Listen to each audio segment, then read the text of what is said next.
Just what is the deep state, and how exactly do we drain the swamp? It has been the privilege and the honor of a lifetime for me to serve as a member of the United States Congress, serving as the first woman ever elected from the state of Minnesota in the capacity of being a Republican. It's an honor, and it's the ride of a lifetime. Over 90%, in some cases 95, even 98% of all stories against Donald Trump have been hostile, negative, and most of them baseless. This is Understanding the Times Radio with Jan Markell. This hour we begin a two-part series with former Congresswoman Michele Bachmann. In this broadcast, Jan's conversation with Michele will surround all the issues of what some have called a silent coup toward our president. You'll find this discussion with Michele both insightful and hopeful. Michele will be with us today and next week. There'll be lots of topics to cover, so let's get started. Here is Jan Markell. I believe, Todd, we're in a coup d'etat. I believe there are people in this country who are wanting to destroy the president and take over the government by force. They're not going to be using bullets, but they're using the media to plant thoughts in people's minds that he's incompetent, that he's dangerous, you can't trust him with nuclear weapons, he's mentally unstable. All of these thoughts they're trying to put in people's minds so that they can wrestle control of the government away from Donald Trump. We need to be praying for the president.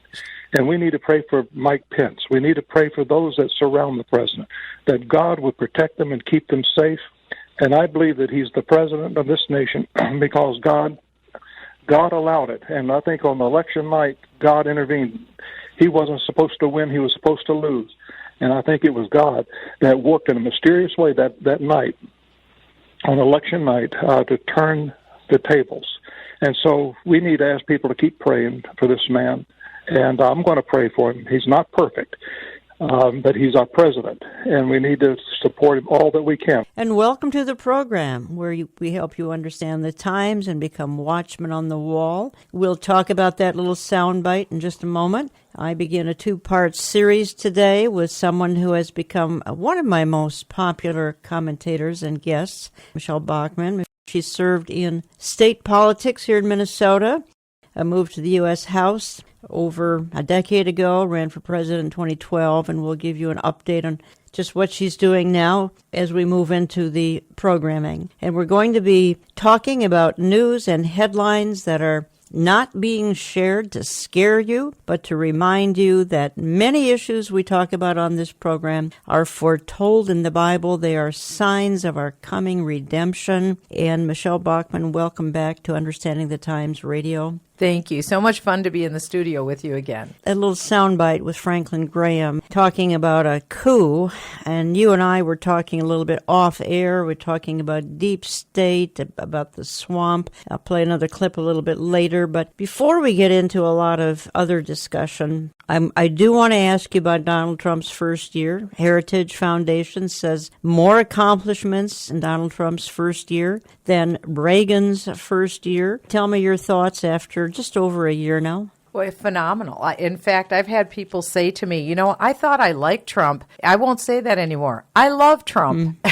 And it's because the word that I use for him is that he's a disruptor. Mm-hmm. He has disrupted something that needed to be disrupted. That's the bubble in Washington, D.C. And he's done it for the better. And he's done it all, Jan, while he's had the full frontal force of a hostile media against him. In fact, you've seen polling numbers that have said that over 90%, in some cases 95, even 98% of all stories against Donald Trump have been hostile, negative, and most of them baseless. So he's had a very difficult time to progress what he's wanted to do, but it's amazing the turnaround, and especially for issues that believers care about. True. Now, in my lifetime, Michele, I've not seen the polarization left versus right, conservative versus liberal, even liberal versus Christian. I've never seen it so intense as it has been in the last year since the election of November 2016. And again, the onset of what's been called Trump derangement syndrome. I don't care what it's called. The fact of the matter is the left will not accept the results of that election. And the pushback, I've never seen anything like the hatred is palpable. Right. It's irrational. And I think, again, that is biblical because there are various passages in Scripture that talk about just irrational levels of hatred. We see that between Palestinians and Israelis. It's been just irrational hatred coming out of the Arab world against Israel. It's bizarre. But we see it here in the United States, too. And all we can know is that the more that we stay with the true plumb line of truth, that brings about the greatest amount of happiness and effectiveness in the world. And I think when we see people hold on to delusions and lies, what the Scripture says in Romans 1 is that we are given over to those delusions. That's true. That's part of some of that comes out of Romans 1, where we're given over to a depraved mind if we reject God. But it seems to me, and my goodness, you were in Washington for, I think, 2007 through 2013-14, which... For 8 years, yeah. But as I perceive things, the left's only purpose right now is obstruction. I mean, they hate the idea of American exceptionalism, and they seem to only want to hurt the American people. And yet nobody on the left can see this. Well, obstructing legislation from going forward, but destruction is really right. what they've been about. And they were swimming along pretty happily. It didn't bother them that under President Barack Obama, there wasn't 1 year where we consistently had 3% level of growth, which is what a nation needs to have. It didn't bother them that we didn't have it. It didn't bother them that black unemployment was skyrocketing. None of those numbers bothered them at all. All they cared is that they were putting forward their, quote, progressive agenda, which has a lot to do with socialist agendas, and that's all they cared. But now here we have a situation where the Dow Jones Industrial Average in the stock market has seen, and it was reported today, a 45% level of increase. So you're seeing the American economy take off like it never has. Over this last year under Donald Trump, there was over a 3% level of growth for the gross domestic product. That means the entire economy has expanded that by that much. And in fact, Jamie Dimon has said that we may have reached 4% yet this year. So we're seeing a real turn in the economy, which means from the lowest person in the United States financially all the way up to the top, all boats are rising. And as a matter of fact, as we're recording this week, Jan, for the very first time, 90% of Americans are going to see an increase in take-home pay beginning this week. I'm going to repeat that. 90% of Americans. Those who aren't seeing the increase are the top of the top. Those people are doing pretty well.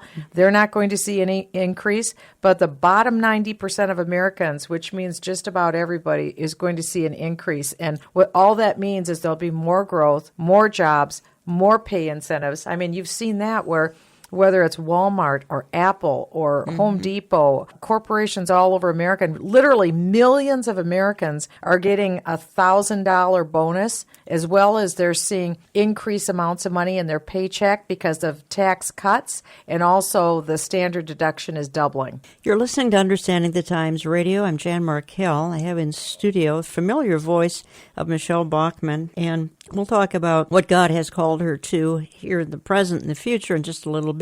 I want to play a soundbite. I want my audience to better understand what's known as the deep state, what's known as the swamp, and I want to play a soundbite of Monica Crowley and come back and talk to you about what we've just heard. Why has the swamp? And remember what the swamp is. The swamp is the ruling class, and it's comprised of the elites on all sides of the political spectrum.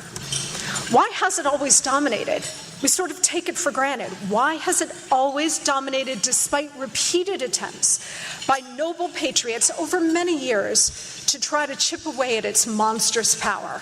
The short answer is that the swamp controls all the levers of power in this country.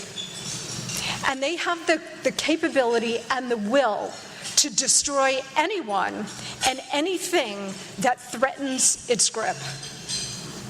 The swamp is the perfect embodiment of Lord Acton's warning that power tends to corrupt, and absolute power corrupts absolutely. There are so many other adages that we can apply to this epic cesspool of money and power and status and influence, all contributing to the supreme human and institutional corruption that we see in Washington, D.C. It's everywhere, and it's so daunting. It is a tsunami that comes and crushes anybody in its path. It's elected officials on both sides. It's the establishment on both sides. Their staffs, the media, federal bureaucracies, special interests, lobbyists, even some in the deep state who are supposed to only be focused on America's external threats, and even some in law and law enforcement who are only supposed to be interested in applying equal justice under the law. They've all become corrupted. And this ruling class has dined out on this rotten status quo for a long time, until now. Because finally, this country has elected someone not of, by, and for the swamp. Someone who owes them nothing and does not fear them. Michele Bachmann, don't you think that sort of summarizes what's happened in Washington in the last year? Oh, yes. Monica Crowley has nailed it, because the problem is these are civil servants. Yeah. And they are insubordinate to what the voters have elected. The voters elected Donald Trump to get rid of Obamacare and do a number of things. And those who are protected by the unions, they're public servants, supposedly, but their union makes them virtually non-fireable. Doesn't matter what they do. We've all heard the story about people in the EPA, for instance, who would come to work, and it's gross, but they'd sit in front of their computer and watch porn all day. Mm-hmm. And you can't fire those people? I mean, it's unbelievable the way the system is set up. So these people don't care.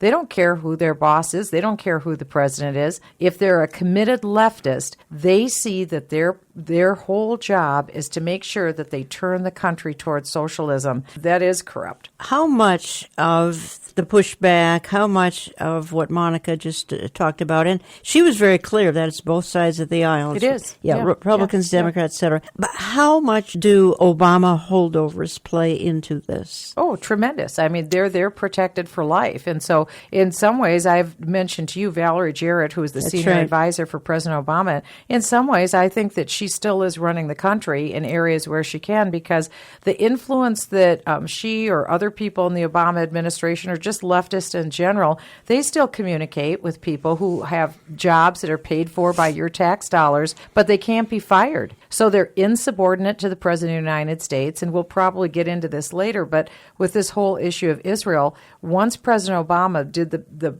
ultimate disruption and designate Jerusalem as Israel's capital and take that phony issue off the table, at the State Department, they were so outraged by what Donald Trump did that they were even asked by reporters, well, how is this going to change the State Department? If someone is born in Jerusalem, will you write on a birth certificate, Jerusalem, Israel? No, we're not going to do that. How about on passports? Will you now put on the U.S. passports, Jerusalem, Israel? No, we're not going to do that. In fact, the deep state said to the reporters, nothing's changed. Well, everything changed. The President of the United States has the authority to make that designation, and yet these insubordinates at the State Department have decided, hey, we're the president. We're in charge, not you. So that's exactly the problem that Monica Crowley's describing. You know, I think Americans at this point, they're weary of this endless mantra of Russian collusion, of dossiers. They should be. They're smarter than the media. It's a fake story, and they see through it. There's not one bit of evidence. It's been like a year and a half. Yep. There's nothing there. I mean, but it seems to point to, corruption again in high places, et cetera. You know, I find myself, Michele, I hardly turn the news on anymore because I know the first story is going to be about dossiers and corruption. It will be if you turn on CNN. CNN. Well, It's sickening. I'm in airports and I watch this nonsense day to night, and it's like, come on already, get a creative thought. Yeah, I know.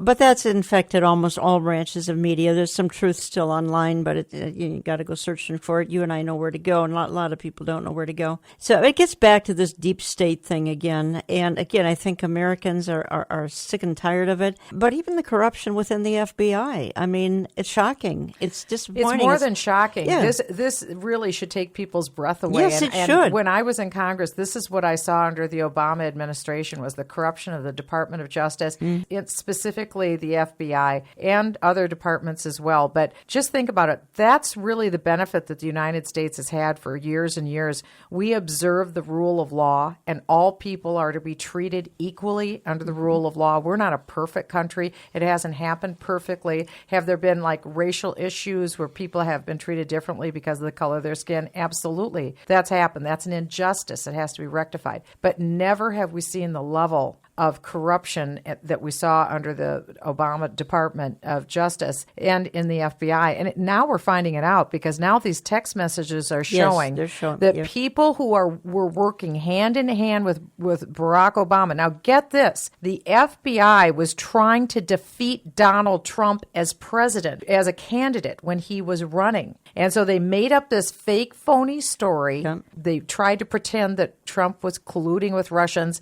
to throw the election when there's no evidence. And even the FBI agents between themselves and their text messages were saying there's no there there. In other words, there isn't anything. There's nothing for us to prosecute. And yet that didn't even stop the FBI. They went ahead and used phony, made-up charges. Hillary Clinton paid $12 million for a fake story that was made up to pretend that there was collusion with the Russians. She paid $12 million, and that fake, they call it a dossier, it's a memo. Yeah. That fake memo apparently was the basis for a judge to give a warrant so the Obama administration could go spy and listen in to the phone conversations of Donald Trump. So when Donald Trump and his people and his team, when Donald Trump said, I'm being spied on, he was absolutely telling the truth. Now we know that it's true. This is against the law. It is against the law for the FBI to do domestic spying, and they had a fake reason to give to a judge. That judge should be outraged that he was given phony evidence.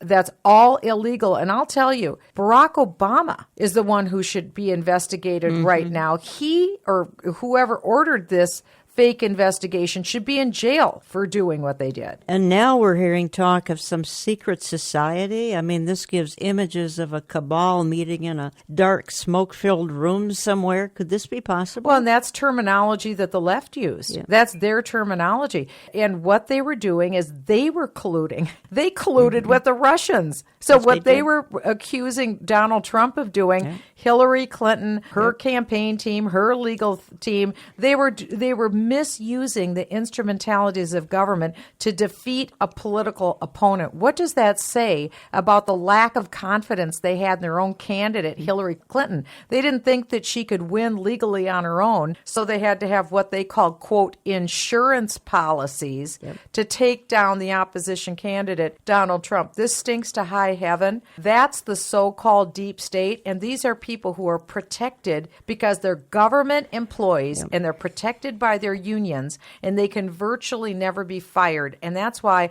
I think this is a serious issue. And I mean, everybody believes you should have decent wages and benefits and all that. It isn't about that. But I'm telling you, these public employee unions have gone so far that people can act against the best interests of the taxpayers. They can even break the law, and still they have jobs. Yep. That's got to stop. When I get back, I want to talk to you for a few minutes about Davos. Was a couple of weeks ago now, but you talk about a globalist paradise over in Switzerland at Davos, and Donald Trump again kind of broke the mold. When I get back, we'll talk about that. Michele Bachmann in studio with me. And folks, this is going to be a two-part series. This is part 1 today. Next week, we will continue it. So don't go away. Don't touch your dial. You've joined us for part 1 of a two-part series on Understanding the Times with special guest Michele Bachmann. If you'd like a recording of today's broadcast, we suggest you wait until next weekend. to order the entire series. When you order, dial 763-559-4444. Again, the order line is 763-559-4444. You can also download this program free of charge. Just visit our website, olivetreeviews.org, and click on the Radio Archive tab. Every weekend, we bring you the best communicators who understand the days in which we live according to God's Word. One of our needs at this ministry is for people to pray. We covet your prayers that God will continue to lead and direct our media team. We also need more financial partners to help us reach America with the kind of information you're hearing today from Michele Bachmann. We welcome your tax-deductible gifts sent to Olive Tree Ministries, Box 1452, Maple Grove, Minnesota, 55311. Just a heads up here to save the date for Understanding the Times 2018. This year we will gather at Grace Church just outside Minneapolis on Saturday, September 29th, 8:30 a.m. to 5 p.m.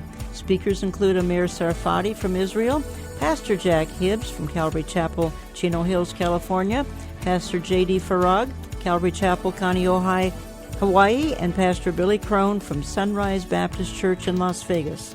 They will help you discern the times and make sense of today's chaotic headlines. They will help you see that today's headlines are not harbingers of doom, but rather signs of our redemption. That's Understanding the Times 2018, Saturday, September 29th, near Minneapolis, 8:30 a.m. to 5 p.m. We'll give you updates right here on this program, online at olivetreeviews.org, or through our print and e-newsletter. Save the date and don't be left behind.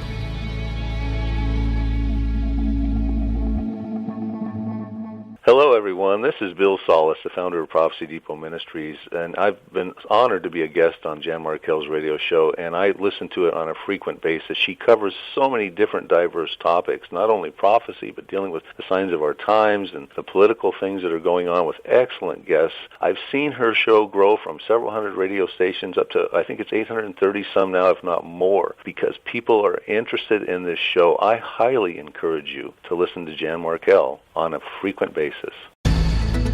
What I would say is that the news media should do a penetrating expose and take a look. I wish they would. I wish the American media would take a great look at the views of the people in Congress and find out, are they pro-America or anti-America? In the midst of many friends and many family members, to announce formally my candidacy for President of the United States. And I believe that if we are going to turn our country around and take back our country, we must do so united. On Understanding the Times Radio today, you're listening to part one of a two-part conversation with Michele Bachmann. We know you're enjoying the discussion, so let's return now to Jan Markell and former Congresswoman Michele Bachmann.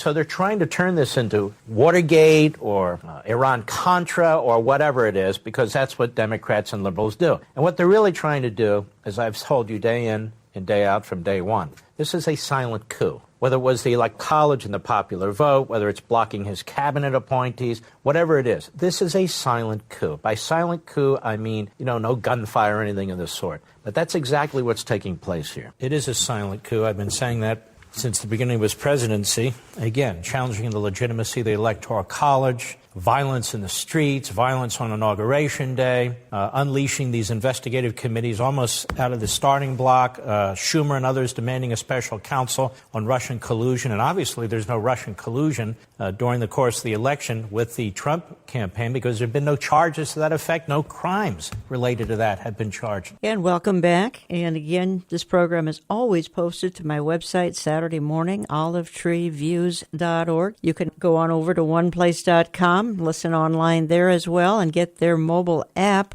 and the program will be automatically downloaded to your app every Saturday morning. Get a CD. I recommend you get a CD of these couple of weeks with Michele Bachmann and hand them out to friends and family and coworkers who just don't have any access to the kind of truth that we hope to be sharing. Now, I gave a tease in my last segment that I wanted to head over to Davos. Davos, the story is now a couple weeks old, but what a story it was at that time. Davos is the economic conference that's held every year in Switzerland. And Michele Bachmann, it is a paradise for globalists. And again, Donald Trump was the troublemaker. He informed everybody there that America is open for business. He let it be known that he, Donald Trump, is not a part of the globalist gang. He is a part of the America First. Well, he's the leader of it anyway. And I'm sure you were watching that story as it was happening not too long ago. Well, it's marvelous to see that because, as we know with the example of the European Union, there was an effort to pull together all of the European countries in a one economic system. Once you have a one economic system, then you have to have one political system to govern that economic system. That's what all Davos is. It's an effort to have a one world economic system. And once that happens, then by virtue of the fact of chaos, you have to bring order to chaos. You have to have a one world political system. So we're all being conditioned and manipulated to accept a one world economic system. Donald Trump went over there as president of the United States and said, America's open for business. We've lowered our taxes. We've lowered our regulatory burden, and everybody come and invest in us. We're interested in America. You can play all your games here with one world economy that you want to, but we're going to move forward with a capitalist free market system, and we're going to roar. It was just great. He came in as the ultimate disruptor to this one world economic system, and he gave exactly the right message. And Franklin Graham opened up this entire program with an appeal to pray for President Trump and Vice President Pence, too. When you start messing around with the globalists, as Donald Trump has done, I fear for his life. I really do. Well, that's why we have to remember to continually pray for our president, because there are people who are so unhinged and irrational. They'll do anything to remove Donald Trump from office. Why? Because he is not going down the globalist one world government system, the system that is communist and socialist and abiding by those principles. He's very different. He believes in the traditional system of the American constitutional republic, which is refreshing. Thank God that he does. You had two clips here that you played so far today. One from Franklin Graham, one from radio host Mark Levin. Both of them talked about this issue of a coup or a soft coup. Right. I think it's important that your listeners know what that means. That's a political term, and a coup means someone illegally removes the current government from office outside of the electoral process. That's what we're talking about. By lies in the media. You and I talked about this, Jan. The fact that your listeners are being played right now. The American people are being played. By that, I mean we're being manipulated by the non-stop dinge of the lies in the media about Donald Trump, what he did or didn't do during the campaign, what's happening in government right now. They're absolutely unhinged. And after a while, people just want to live in peace. Right. They tune it out. They can't take all of this nonstop hatred. They don't know what to think. But what we need to realize is that, as I had said before, about 95% of what you hear in the media is negative about Trump. And yet, if you look at the statistics, as you also referenced from the Heritage Foundation, his report card rating after 1 year in office is out of control with how the economy is improving. Growth like we haven't seen in over 8 years, 45% increase in the Dow Jones Industrial Average. People's wages, 90% of wages are going up. Donald Trump has done more to advance the pro-life cause than any other president ever. He has done more to advance religious liberty for all Americans than any president ever. He has designated Jerusalem as the capital of Israel. That's extremely important. He's the first leader in the world to do that, and he was followed by President Morales of Guatemala, the only two countries in the world to do that. Why is that significant for believers? Because Donald Trump has put our country, the United States of America, in a position of blessing according to Genesis 12:3. We will be blessed. That is a promise of God Almighty. And for all of these globalists who wanted to bring America down because they want America to come down so we'll be like all the other countries of the world so they can advance one world economies and one world government, that can't happen when you have a strong, free America. And Donald Trump is taking us in the direction of a strong, free, secure America. Well, something that isn't pleasing his base a whole lot, and I'm not sure we know exactly how it's going to play out, and that would be the situation as it concerns DACA, that stands for Deferred Action for Childhood Arrivals. Let me just read a couple of lines. Gary Bauer wrote recently about the Deferred Action for Childhood Arrivals, or DACA. The White House put an immigration reform deal on the table. At first glance, it includes many ideas that polled well in recent Harvard survey, help for DACA recipients, and the diversity visa lottery, as well as a $25 billion scheduled for serious border security measures. Moreover, the White House describes as an extraordinarily generous concession. The plan goes well beyond the DACA recipients, which presents many additional concerns. The left is outraged because it does not want to limit immigration in any way. It does not want to end chain migration. It does not want to secure our borders. The left wants open borders. It wants millions of future progressive voters to pour into the country legally or otherwise. And then Bauer concludes, progressives see illegal immigrants as dreamers while they castigate American citizens as deplorables. Now, when Donald Trump ran for office, all of 2016, one of his big promises, of course, was a wall, etc. Immigration was huge and all the things he promised, and yet apparently he's going to cave when it comes to the Deferred Action for Childhood Arrivals, otherwise known as DACA. We've got Breitbart, Ann Coulter, and others saying we're being betrayed. Your take on this, please. Well, I don't like what I'm reading either, because it looks like Donald Trump is going 180 degrees opposite of what he said during the course of the campaign. But one thing we have seen with Donald Trump is he will say one thing, then he'll say something about the opposite, then he'll whip us back to what he said originally. And this is just, for the last year, this is what we've seen. He's contributed in part to this instability, but it may be all a part of his negotiation style. I don't know. But I do know it's weird because the number one thing that people cared about when he ran for office, that's right. As a matter of fact, it was his opening speech when he ran. He talked about the problems of illegal immigration, and they are real. Illegal immigrants are extraordinarily expensive to the taxpayers of the United States. They cost us a lot of money because they require a lot of government services, far more than what they pay in taxes. And a lot of crime has also come along with illegals. Not all, but a lot of crime has. That's a whole new box of issues to have to deal with. But where does Donald Trump land on this? Nobody really knows. I think what we have seen with Donald Trump, what he originally says, he ultimately delivers. And so I'm going to do a 1 Corinthians 13 and ultimately believe the best here, that's where the direction that he is going to go. Because the biggest problem that the American people have is they're concerned about our border, the fact that illegals continue to pour in. We've had more amnesties in our past.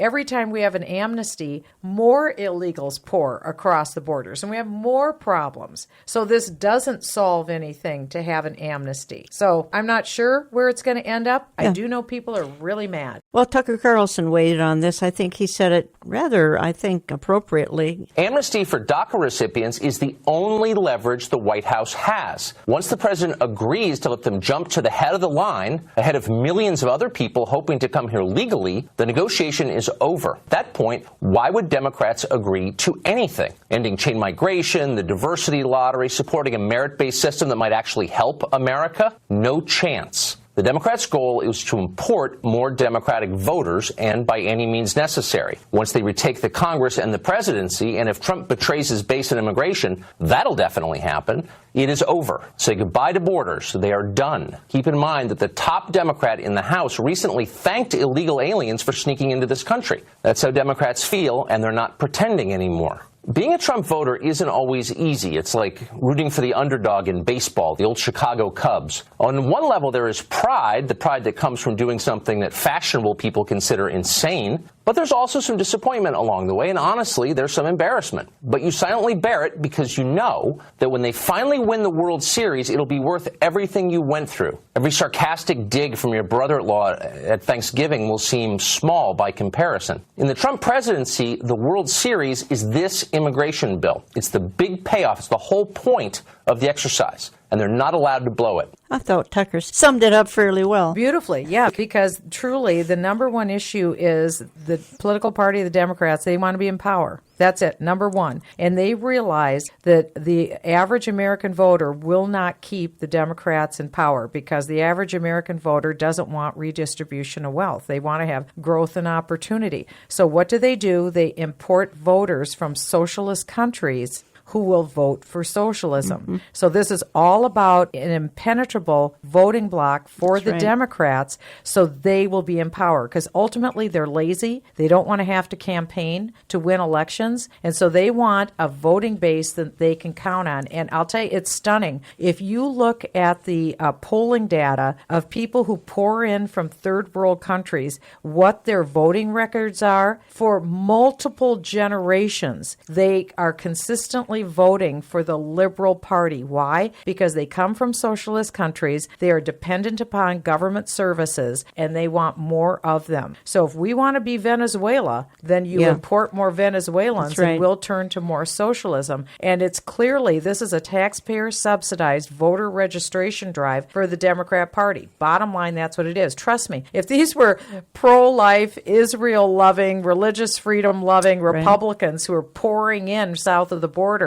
they would be down there with the bricks and the trowels, and they would be building the wall because they wouldn't want Republican voters in. This is simply about gaining Democrat power and having voters to keep them in power. You're listening to Understanding the Times Radio. I'm Jan Markell. I have in the studio Michele Bachmann. And I'm talking to her. Well, we're going to be doing a two-part series. This week is part one, and talking a little bit about the dysfunction in Washington. But I've got many more topics up ahead here to hit. We talked a little bit about Davos. We want to talk about Mike Pence in Israel and some other issues. And I also want to get to the fact, Michele, that Hawaii had a false alarm scare about a potential nuclear missile attack. I want to ask you a little bit about national security. But first, many were hoping, praying, encouraging you to run for Senator Al Franken's seat. And you've decided not to. You're not going to go back into the swamp. Well, I'm not going to run for that office. You're right. I had a lot of people contacting me, people wanting to give me money and be a part of my team to run for a campaign, and this would have immediately overnight turned into a national election. It would have been a big deal. But what I did is I did what I've done on every other time I've thought about running. I just took it to the Lord in a very quiet way. I took it before the Lord. I prayed. I tried to have my ears open and hear what God was saying to me, and I considered it for quite a long time. From the very first day when Al Franken had announced his resignation from the U.S. Senate, I went before the Lord, and it became very clear to me that I wasn't hearing any call from God to do this. And every time I've run for office before, I've always prayed because it's a significant impact personally and on my family. And so I've always prayed and tried to seek out what God's will for me would be. And each time before, I've had this inner sense that I'm supposed to do this. I'm supposed to run. It doesn't mean a guarantee that I'll win, but all it means is that that's what I sensed in my spirit, that God wanted me to run. I had absolutely no sense from the Lord at all that I was supposed to run this time. So it wasn't like, a big desire of my heart that I would run or I wouldn't run personally. I just had no sense from the Lord that this is something that I should do right now, so I'm not going to do it. This would be a very big undertaking to run for this office, and I would be delighted and happy to do it if I felt like that's what God was calling me to do. I just don't have a sense, and without that sense, I can't do it. So I'm very thankful, very happy, very thankful. I'm not upset in any way about it, not running or running. It really is immaterial. I just don't have a sense that that's God's will for my life. Well, and we need to talk a little bit about what you are doing, and we will do that before this two-part series is over, because you are kind of entrenched at the United Nations with some rather incredible stories that you've shared with me personally, and we'll get there because we've got a 2-part series going on, folks. Encourage you to get a couple of CDs and pass them on to people you care about who don't have access to the truth. And you can give my office a call anytime. We'll get a couple of CDs out to you, and you need to wait for part 2 next weekend to finish, and then we'll have those CDs. Michele was one of my speakers at Understanding the Times 2015 and 2017. We have complete sets of CDs or DVDs available from those activities as well. When I get back, Michele, I want to ask you about a couple of things. I want to share an article that was in Newsweek magazine, and the headline of this particular article is "Trump will start the end of the world, claim evangelicals who support him." And that's kind of how we're pegged, as wild-eyed, crazy people who are literally going to bring about the end of the world, which, quite frankly, is probably okay with us because that means the rapture and the hope of heaven. But obviously Newsweek doesn't understand that. But I want to get into that. I'm going to take a real short time out. When I get back, I'm going to read a paragraph from this incredible article, get your perspective on it. And it says, for his evangelical supporters, there's a sense that Trump's unlikely election to the presidency proves that he was chosen by God. Well, that's how I opened the program. As Franklin Graham said, clearly he was chosen by God. Anybody who watched on election night over a year ago now could only walk away with that kind of an impression. So we'll talk about it when we get back, folks. Don't go away. Here at Understanding the Times, our ministry goal is to bring you the best insights to help you discern the last days and prepare you for the coming of our Lord and Savior, Jesus Christ. Every weekend, from coast to coast and around the globe on the World Wide Web, this program declares our times are in His hand. As you hear Jan often say, things may seem to be falling apart, but are in reality falling into place. You can learn more about this ministry when you visit us at olivetreeviews.org. Many of you have been listening for some time. You've come to trust the reliability of what you hear here. If so, have you considered becoming a partner with us? You can do that by praying for us and with your financial gifts. We need your help to reach America with the inconvenient truth. Please send your tax-deductible gifts to Olive Tree Ministries, Box 1452, Maple Grove, Minnesota, 55311. To give securely online, our address is olivetreeviews.org. In just a moment, Jan returns to conclude Part 1 of her 2-part series with Michele Bachmann. Please stay with us. Thank you for being a part of the Understanding the Times radio family. I hear from many of you who long to hear the truth. Some of you do not have a home church, and others of you have lost friends and family because of your love of the truth. That's what this program tries to give out each week on almost 830 radio stations. Additionally, we had almost 2.5 million electronic downloads from our podcasting audience in 2017. You made that possible, and please consider doing the same in the new year.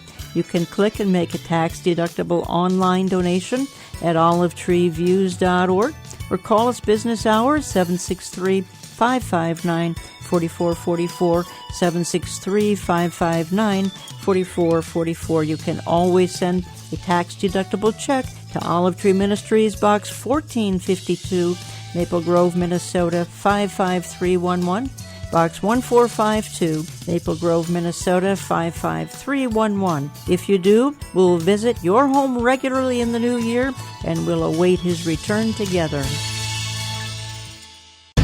The reason why we want Donald Trump in office is because he would be good for the economy. His positions on Israel were great. All of these various positions, and he's delivered on it. The left is going crazy right now because there's so much success coming out of the Trump administration. They have to bring up all these lies so that people will turn their back on it.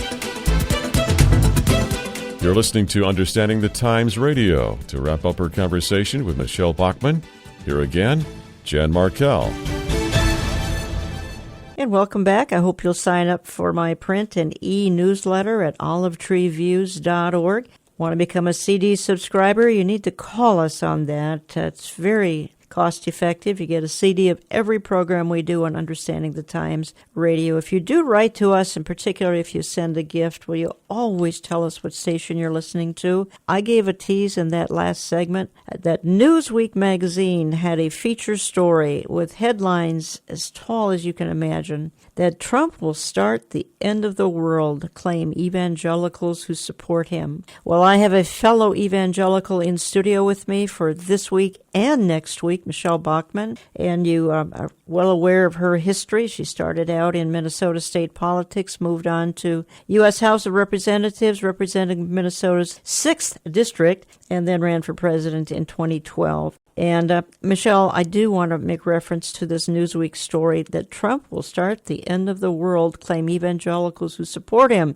And 2 paragraphs from this article, evangelical Christians overwhelmingly support Donald Trump because they believe he'll cause the world to end. Many evangelical Christians believe that Trump was chosen by God, that's how I opened the program, Franklin Graham, to usher in a new era, a part of history called the end times. Well, as a side note, he doesn't usher the end times in. They've been around for quite some time. Beliefs about this time period differ, says Newsweek, but it is broadly considered the end of the world, the time when Jesus returns to earth and judges all people. But evangelical Christians threw their full weight behind the decision. Currently, over half of all American evangelicals support Trump's presidency. They also support the announcement about Jerusalem. And then it goes on to say most evangelicals subscribe to premillennialism, actually not most because of the belief in amillennialism. And then they conclude, for his evangelical supporters, there is a sense that Trump's unlikely election to the presidency proves he has been chosen by God. Again, this is all Newsweek. He shouldn't have won the election, so the thinking goes, so the fact that he did and the victory that came only via the Electoral College, no less, just demonstrates that only God could make it happen. Michele, you and I have talked about this election. We talked about it right after the election of November 2016,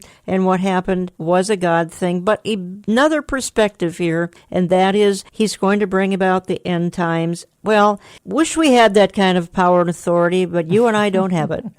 Well, how arrogant and really how important does Newsweek think that believers are? It is God who controls the times and the epochs. We cannot delay, nor can we advance his timetable. This is God's timetable. We agree that the book of Daniel says that it is the Most High God who lifts up who he will to positions of authority and takes them down. So we prayed, of course, we wanted to have someone in who would represent biblical values, even if in his personal life he lives a certain way. And I think that I'm extremely grateful that Donald Trump won. I don't know one person that I have talked to who is a committed, born-again believer in Jesus Christ who has said to me, I want Donald Trump to win because he's going to bring about the end of days. There is no one who has said that. Only God has his timetable and his calendar. The reason why we want Donald Trump in office is because he would be good for the economy. His positions on Israel were great. Right. All of these various positions, and he's delivered on it. The left is going crazy right now because there's so much success coming out of the Trump administration. They have to bring up all these lies so that people will turn their back on him. Well stated. And I want to hit one more topic here in this short segment we have. And folks, we're going to continue this next weekend. And you and I both, Michele Bachmann, have a burden for a subset of people on this planet, persecuted Christians. And I am just delighted that in the last year, actually more Christians who are fleeing the Middle East are coming in as immigrants than Muslims. You and I live in what's known as Little Mogadishu, Minnesota. Here, lots of Somalis here. But do you think, is it possible, and you're particularly with your United Nations role and all, you're able to get a better pulse on this than I have. Is it too late for Middle East Christians? I mean, again, more coming into America than Muslims right now. Is it possible that it's not too late for them? Well, it's not too late for them. It's just a matter of where are they going to live. Christians have been chased out of the Middle East. It's very, very difficult, if not impossible, to be a Christian in Pakistan, for instance. Yeah. To be persecuted would be mild. To be killed is more likely what's going to happen. And that's what we've seen. With the rise of Islam, rather than being seen as a, quote, religion of peace in their backyard in those Muslim countries, they have literally chased out, persecuted, killed, and subdued Christians in those areas. When it comes to Jews, it's worse. Jews are being killed, and they've been driven out, so there's no Jewish presence in many of the 57 Arab nations that are over there. So then rather than displaying tolerance and an ability to get along, just the opposite has happened. It's been pushing out Jews, killing them, but then now it's pushing out Christianity. So think of this. The birthplace of Judaism and the birthplace of Christianity, we are seeing people who follow Islam pushing those other two faiths out. It's a very ugly place for Christians right now in the Middle East. Yeah. Thank God they're being allowed for the first time to come into the United States in a big way, because under Barack Obama's era, he was bringing Muslims, perpetrators, into the United States, and those who were the victims, Christians, were being forced to remain in these countries where they're persecuted and in some cases killed. I think another area of intrigue here in this first year has been how the current administration has dealt with the media. I want to play a quick... Which I love. I know, I do too. I want to play a quick soundbite. John Bolton is actually attacking or attempting to talk sense to the leftist media. This happens to be about the Iran deal. If we don't have time to talk about it this hour, this program, we will next week, because the Iranian deal is significant. It could go away. But I just want folks to hear someone who's tackling the media and kind of throwing it back in their face. Well, I want to come back to your comments. I'm going to be a little bit more direct here. I think what you said is offensive and inappropriate. You are a munchkin in the media, and you may have your opinions, but I think your job is to try and present the news accurately and not editorialize. If you'd like to tell me where you think the president has behaved in a way you disagree with, let's have an example of it, and I'd be happy to deal with it. Okay, what in particular are we talking about? Are we talking about what's happening with Iran? You said the president slips. You said the president slips in and out of deals. What's your problem specifically? My problem specifically is that we were talking about Iran. I was saying he wants to get out of the deal that the United States has done as far as Iran is concerned. There's nothing slippery. There's nothing slippery about that. It's entirely appropriate when a country realizes it's made a strategic mistake or circumstances have changed to get out of an international agreement. I can give you any number of examples. President George W. Bush, for example, quite correctly took the United States out of the 1972 anti-ballistic missile treaty so that we could have a national missile defense capability to protect against the likes of Iran and North Korea. That's not slippery. That's operating in the national interest. You think Britain is slippery for getting out of the European Union? Maybe you should call your whole country slippery. So Really, Peter, it's just I don't know. Okay, you've had your say, Mr. Bolton. We're going to come back to you in just a second. Calm down. I may not be a munchkin, but I'm certainly beyond, I'm a little bit lower than average. My point with you, to make it very clear, is that I think you're unprofessional. I think your comments were uncalled for. And maybe you think that's your business. Now, perhaps you'll let me finish this time. Please. I just don't think it advances. Thank you. I don't think it advances the cause of informing your listeners. Okay. Michele Bachmann, I wish Donald Trump would take Ambassador Bolton into his administration. You think there's a possibility of that happening? Oh, I think all of us have. I love John Bolton. I've known him for years. I think he would make a tremendous Secretary of State. He would make a tremendous head of the National Security Agency, and I'd love to see him in any of those positions. He was our former ambassador to the United Nations. He did a great job when he was the ambassador, and I think he handled himself very well. When you see the media going to the point of advocacy for the left nonstop, and when 95% of all of their questions are hostility to the Trump administration, you have to push back. So he handled that very well. Remember, with the Iran agreement, at least President Trump wants to act in the best interests of America and America's national security. That isn't what Barack Obama did as President of the United States. He has hurt American national security. Shouldn't that be something that the media should be devastated about, the fact that our national security was impaired under the hand of Barack Obama? Now we finally have a president who cares about America and wants to strengthen our interests. That's a good thing, and it's time that we push back, and I think munchkin is a good word. These are pipsqueaks in the media, and we cannot allow them to be elevated as if they're important. We're going to continue this conversation next weekend, folks. Michele Bachmann will be back, and we've got a lot of topics that we haven't hit yet. As a matter of fact, Michele, Mike Pence was recently in Israel, an incredible experience over there. It was a great speech that he gave. And before we go, just in case people can't listen next week, people wonder how they can get in touch with me. Please. And I am in the UN in a position of trying to bring a biblical perspective to the UN. People can find me at skylineun.com. So the word skyline, as it sounds, UN as the UN.com. Skylineun.com. All my contact information is there, and I would love to have you on our prayer team. We're audacious in what our goal is to bring a biblical perspective to the UN. We trust and are believing God that He is going to bring the gospel to the nations, and we want all of your listeners to join us to be prayer partners with us in this endeavor. We're very excited about what God's doing. You can sign up right online, folks, to become a prayer partner with Michele, and we're going to talk more about what she's doing at the UN next week. We've been covering a lot of administration issues this hour, some current events. We'll talk more about United Nations and some Israel-related issues next weekend. Again, we offer CDs, or you can re-listen to all programming either at olivetreeviews.org or at oneplace.com. Let me go out of the program just saying that God has you on assignment. You are here for a reason. We are on a rescue mission to rescue as many for eternity's sake as possible. Headlines are not harbingers of doom. They are a herald of His coming. If you have an eternal perspective, there is no darkness that will overcome you. I want to thank you for listening. We'll talk to you next week.